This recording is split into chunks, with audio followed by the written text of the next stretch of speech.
So in the previous lecture, we have drawn this portal frame from this point to this point, and by applying all the predicted frame section properties.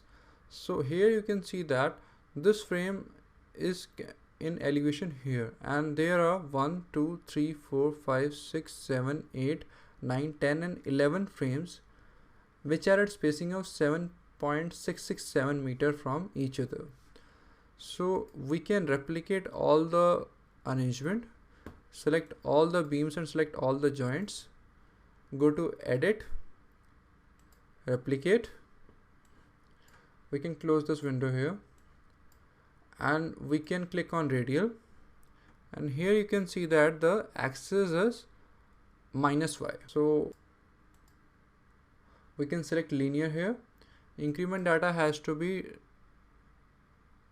along y-axis only, and dy has to be -6.667. This number is written here, sorry, 7.667,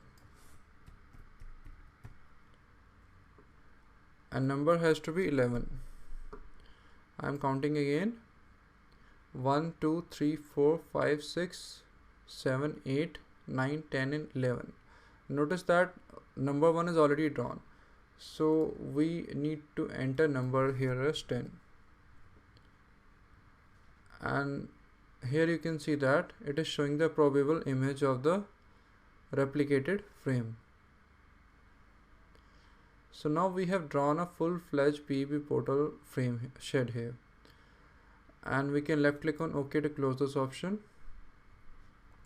Now there are various other things that a designer need to keep in his mind while modeling the PEB shed.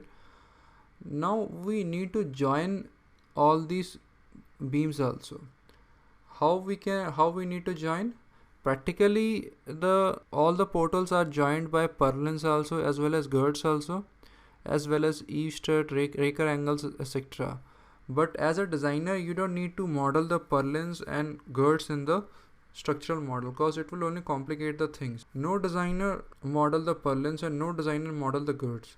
They only calculate the section sizes manually, and then apply the unit weight of that section on the portal frames. Most of the people, what they do, they simply draw this portal frame and then they simply analyze. They don't even do the 3D analysis.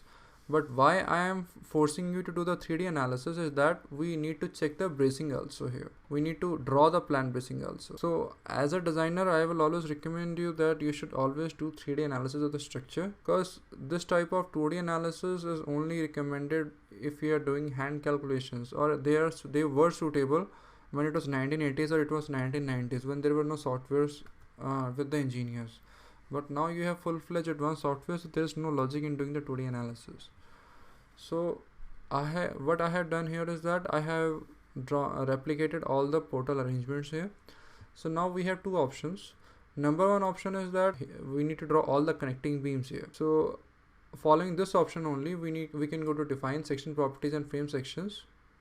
We can left click on add new property, select the section shape as channel, steel channel, left click here.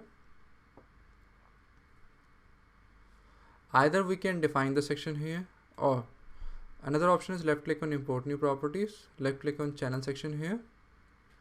So it will show you the list of available Indian standard sections as per the Indian standards. So we can left click here, and we can select ISMC 300 here. Left click on OK option. So now ISMC 300 is now imported here. Left click on OK option. Now we can go to draw beam, and draw beam column brace in plan, elevation and 3D view. Select a type of line as frame, property as ISMC 300. So we need to join all the portals here.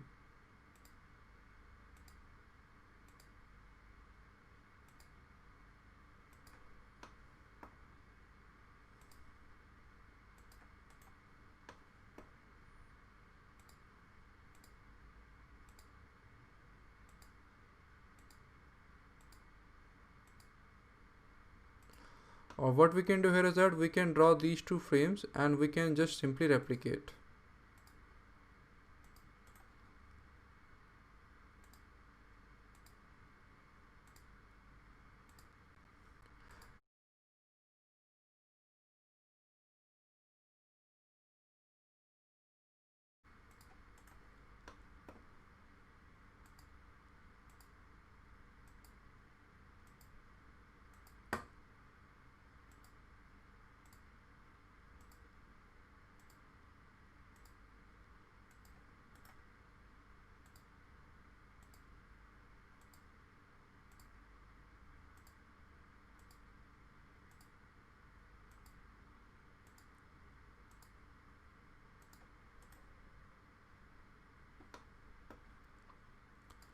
So similarly we can draw MC300 here also.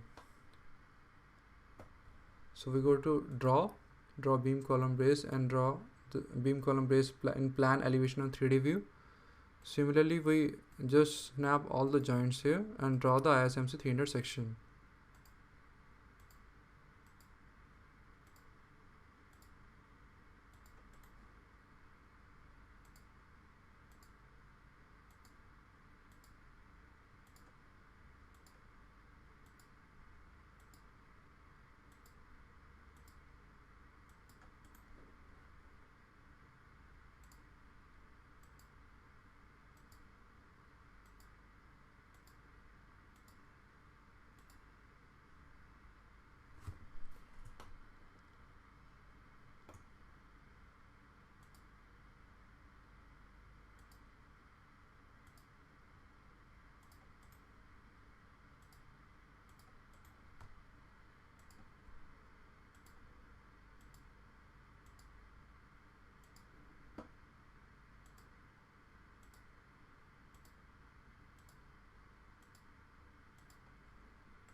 So now we have drawn a full-fledged portal frame 3D structure here.